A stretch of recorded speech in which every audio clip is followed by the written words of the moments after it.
Rumble in the Jungle. California's jungle primary is right around the corner. Angelita Valles is challenging incumbent Jared Huffman in California's 2nd Congressional District in June. And she joins me now. Angelita Valles, thank you so much for being on the program. Well, thank you for having me. So, what inspired you to run for the 2nd Congressional District? Well, um, I've been very involved in politics, and I am just like everyone else. I'm not a career politician, um, but I do keep up with it, and I have sat on some boards um, for city council and the college board of trustees, and I just care about where our country's going, our economy. And I'm concerned about the cost of living. And families are struggling. Kids are struggling in schools. And I just think that we need better leadership, stronger leadership. And and I am a conservative, and I believe in strong economies, um, lower taxes, lower fees, and planning ahead, instead of constantly asking the taxpayers to pick up the bill and cut spending. There's so much wasteful spending that's been going on, especially in the last two administrations, and it needs to be stopped, and we need to go in a different direction, and we need to get this country back on track, morally as well as financially, and we need to start paying attention to the American citizens and letting them know that they're valued, and show it to them rather than using us as their slaves, and constantly giving our money away. And I'm tired of it. And I want to do something. And I think with my background in municipalities, executive leadership, running a prison, director of finance, director of human resources, and having that I've sat on the dais, and I've also been on the other side presenting to the dais. So I know where the money is and how it's spent, and what we can do to cut spending. And so, as a conservative, I want to do all of that and get our country back on track morally, and take care of our kids and families that don't have to work themselves to death so that they can spend more time with their families at home raising their own children. And I believe that I can do that. With my experience, I have a master's degree in business from Pepperdine University, and a bachelor's in organizational leadership from Azusa Pacific, two top Christian colleges in California. And I'm here. I have, 20, 30 years experience in executive leadership, and dabbled in politics. And I'm here. I'm ready. I'm willing to make that commitment to our people, to our country, and get a better country for our families and generations to come. You mentioned strong leadership in your answer. Where do you feel like the incumbent Congressman Jared Huffman has not been strong in terms of his leadership? Well, as far as Huffman's concerned, I mean, we're two totally different uh, individuals with totally different uh, ideas of what's going to make this country better. I believe that he doesn't go, and when I first met him at one of the forums, I had no idea who he was. I've never seen him before. I never heard about him. He's just he doesn't come down. He's not in this area, in Northern California, and he's not going around to the counties and the cities and letting us have access to him. It's pretty bad when you don't even know who this guy is and what he looks like. You don't see him anywhere. So is he making a difference? Is he helping our economy? No, absolutely not. And his beliefs and his morals are completely separate than mine as a conservative. And I think we need a new direction. And I think that, and I believe that we're going to get there with my leadership. Let's transition to your policy platform. On your campaign website, you say that you want to end wasteful and duplicative programs. What is an example of a wasteful program that is currently enacted at the federal level? So right now, due to Doge, they've eliminated quite a bit of the wasteful spending in the programs. But as my executive leadership in the past, you can go through and you can do deeper dives and find where that wasteful spending is at. Currently, when you're in a position to handle budgets, vote on budgets, oversee budgets, you have to understand where the money's coming from, what part of the budget it's coming out of, and how is that budget going to sustain itself for the rest of the year. And I don't see that happening where to the point where we're constantly being asked to pay more taxes, more fees. And I think that a lot of the salaries and a lot of the benefits that are being spent on employees, I think that in government, and I've seen it up close. I mean, I was there, and I think that they don't have. There was a lot of DEI hires, and they don't have the experience that they need. That they're constantly getting consultants, and even in local governments, they do that. But they're paying six-figure salaries to individuals that should have that expertise. So that tells me that they don't have an organizational developer, an HR specialist, somebody in there that understands how to develop an organization and make it more efficient. And if you don't have that organizational background like I have at a master's level and have the experience of 25 years of doing it, you're just going to go with the flow. And I don't. I go into organizations, and that's what I do. I do that now for a living.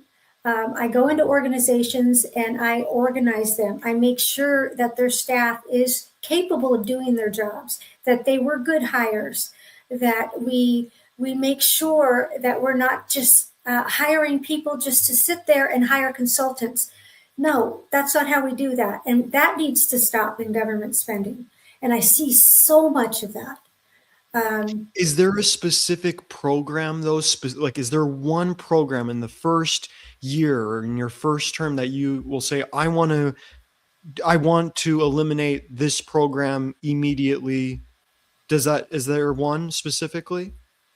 I can't think of one. I do know that there's a lot of fraud and abuse going on, and I think that our administration is handling that very well. And I will be supportive of that 100%. You see it here in California. Newsom has just, I don't even have one thing good to say about Newsom and what he's done with California. And he's made our citizens here exhausted and frustrated. You can't get anything done. You can't run a business. We need to get conservative leaderships in these roles. And nothing's going to change until we do. But when I get into Congress, I'm definitely going to be doing deep dives because that's what I do. That's my background. And finding these programs that are wasteful. I mean, obviously, I don't have a seat at the table right now, but when I do get there, I'm going to work hard. On the campaign website, you say it's time to evaluate programs based on results, not intentions. what is a program that has maybe good intentions but has not displayed the results that you would like to see? Let's just, for instance, in California, the hospice. Um, I mean, there's so much fraud and there's so much abuse in that. Are the people really getting the benefit of hospice when they're in their last days of their life? Um, or we're just making all of these individuals, these criminals, rich off of our tax dollars. And so, that's something I'm definitely going to look into, all the programs concerning California. But you're running it for federal office, so how would you then would you want to investigate state level programs that state lawmakers are promoting, or just have your attention directed towards the federal level? Well, the federal level, but also I'm representing the citizens in Northern California. So whatever affects them is going to affect me because this is where I live. So, yeah, you bet. And I'm going to do everything I can to support Northern California for less taxes, less fees, um, and doing those deep dives into these programs. And they're doing it at the federal level right now, um, and investigating California. So, yeah, I'm going to be supportive of that, and I'm going to make sure that that money meets the hardworking people of California. Do you Are you at all concerned that you may have a combative relationship with state lawmakers if you do handle those investigations? Because so much so much advancement can be attributed to in any kind of policy when you have a strong relationship between the federal and the state government. So, are you at all concerned about a combative relationship with state lawmakers?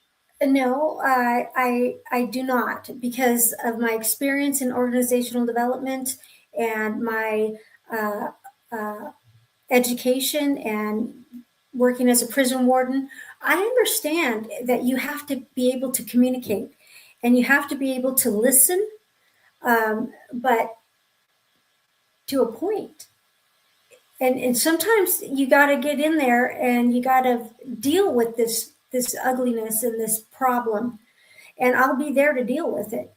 And I mean, I plan on voting for Chad Bianco for governor. So, and it looks like him and Hilton are doing pretty fine in the polls. So I think I'll have an excellent relationship with them. But if we get another Newsom in there, yeah, we're going to have a problem. I'm not going to be supportive of his, of the way California is going right now.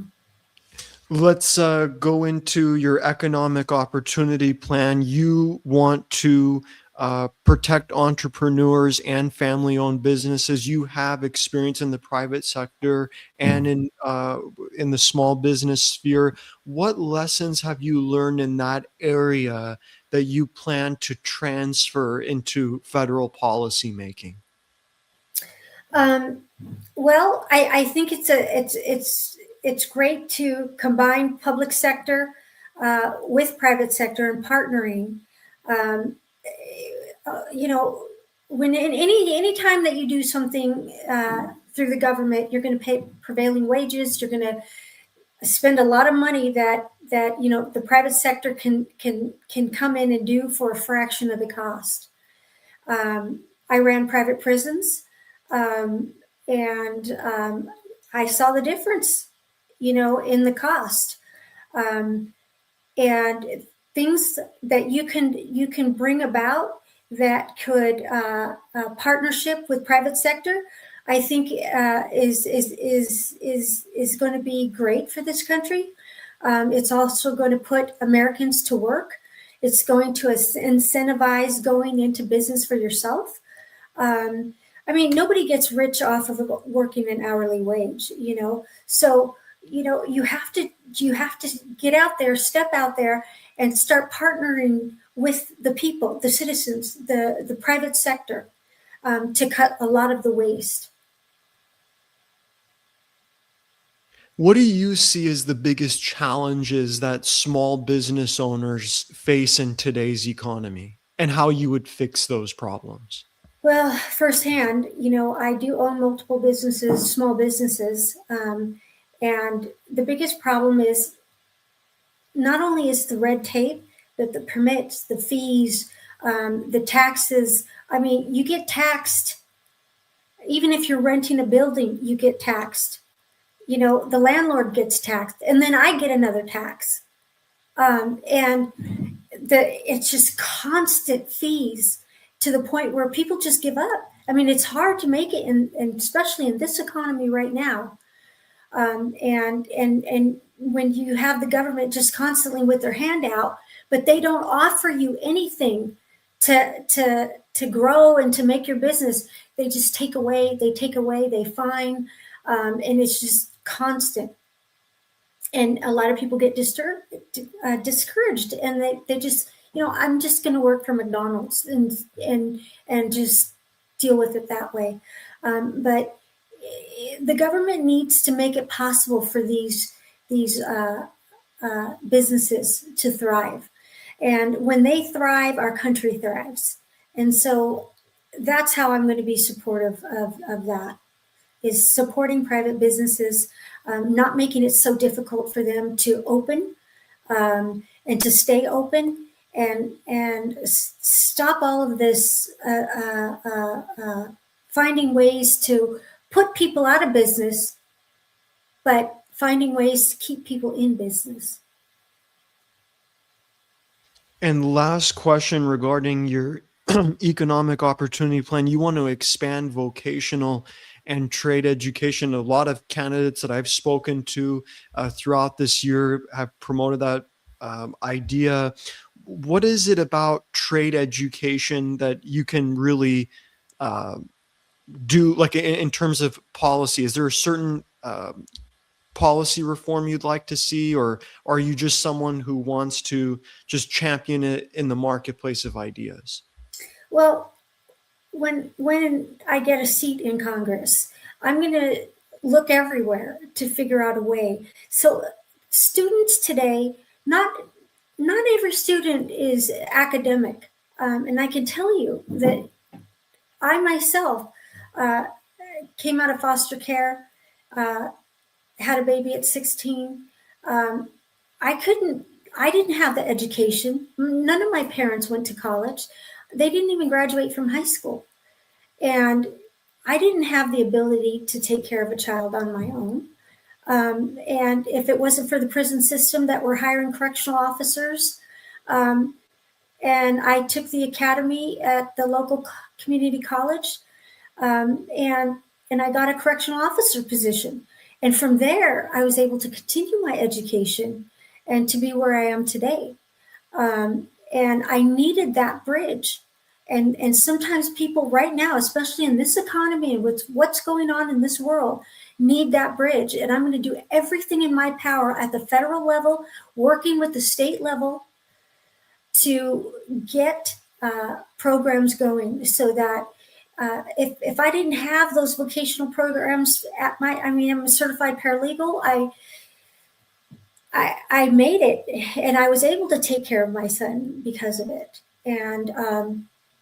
And we need that. And then I grew into the academics and got the master's degree and went to the great colleges and that sort of thing. So I'm going to do everything in my power to help those programs grow, because I know for a fact, firsthand, that it worked for me, and thank God it did.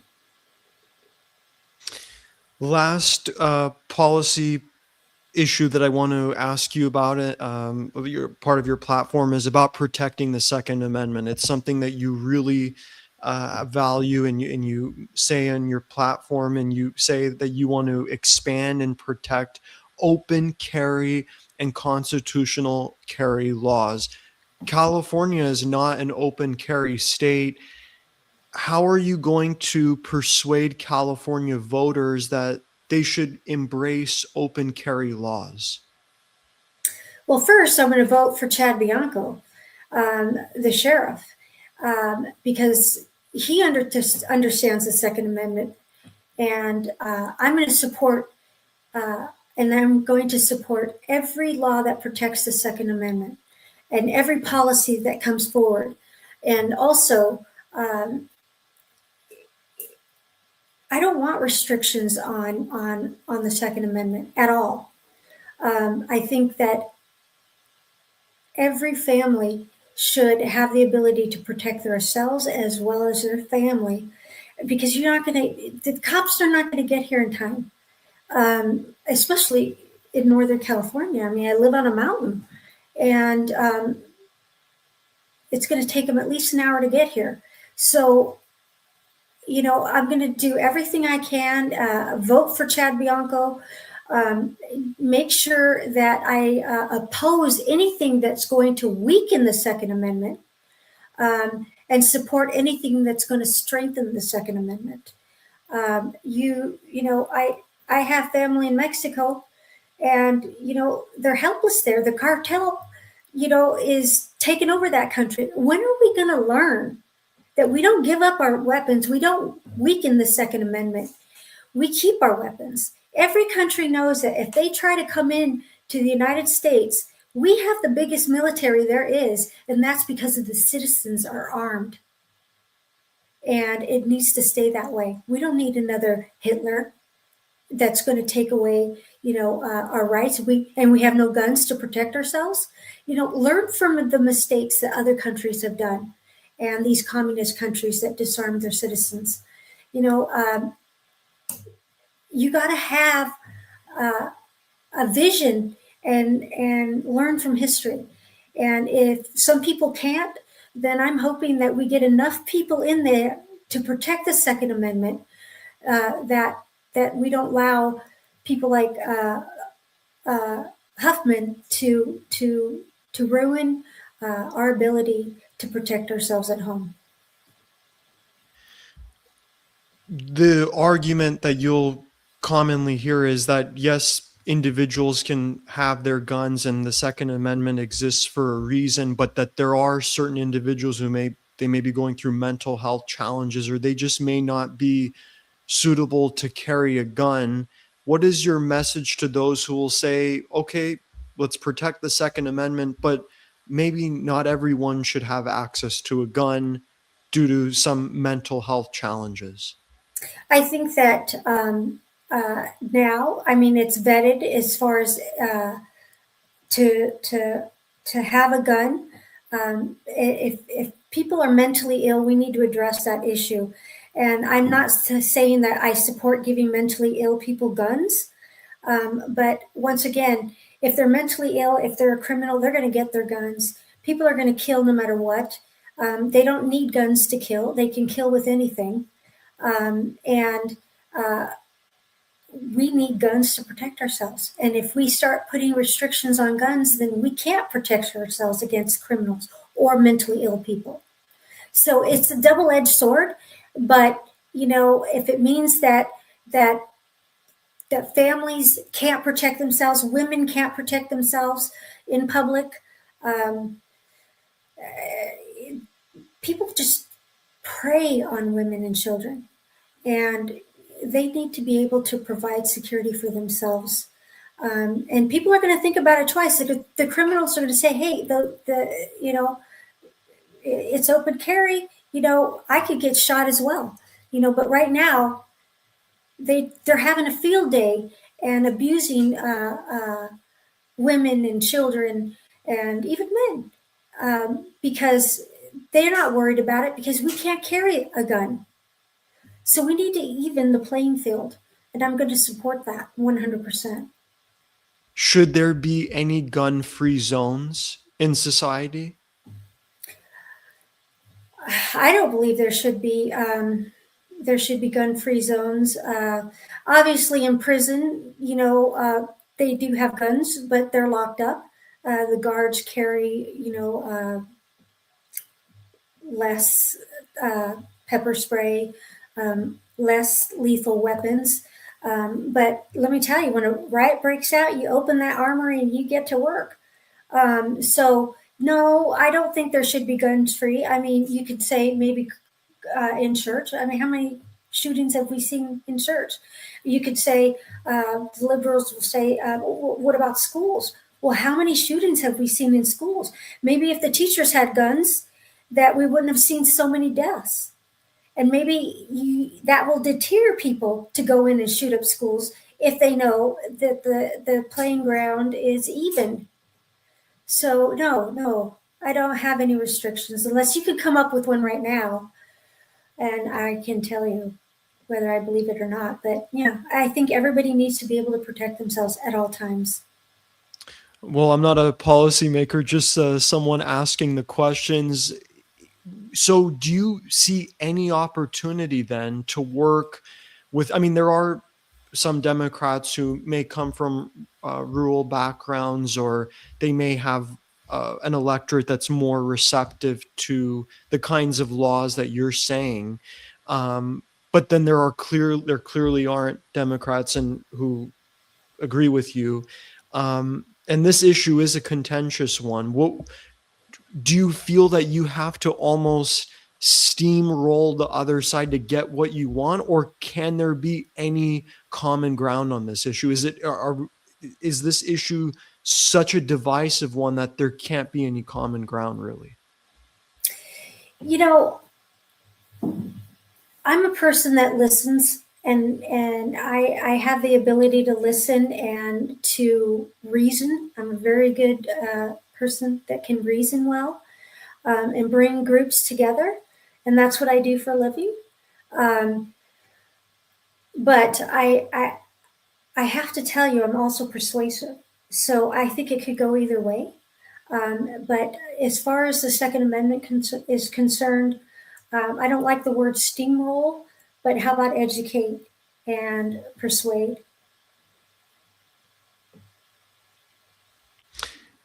Every candidate gets an opportunity to share anything that they would like to say. You could talk about your campaign website. You can say you could add on to what was discussed earlier.